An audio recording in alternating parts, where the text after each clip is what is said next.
In this guide, I'm going to show you how you can retrieve deleted messages here on Messenger using an iPhone. Before we do get into this guide, make sure to like the video and subscribe to the channel with all notifications on. It really does help with the channel and lets us know that you want more content like this. We'd greatly appreciate it, and if at any point throughout this guide you do have any questions, just ask them down in the comment section below and we can help you out further. I'm going to be doing my best to reply to every single comment down there. First things first, go ahead and select menu down in the bottom right corner, and then select settings up in the very top and scroll down to the very bottom where you're going to want to select see more in account center. Scroll down on here until you see the account settings and select your information and permissions, and then go ahead and select export your information. It's then going to redirect you to a page that looks like this. Select create export, select your Facebook account, and then select export to device and wait for it to load. And then just scroll down on here and you're going to want to check two things. First things first, make sure this notify section has the correct email on it here. And then from here, go to this customize information tab and you can unselect everything except this messages tab if you really want,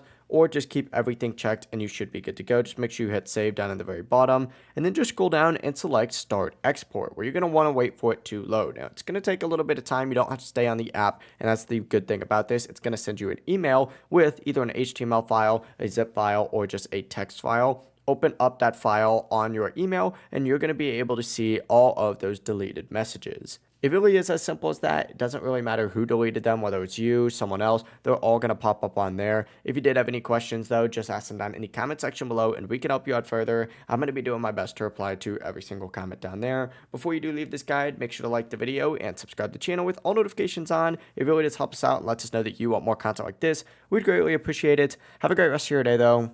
Peace.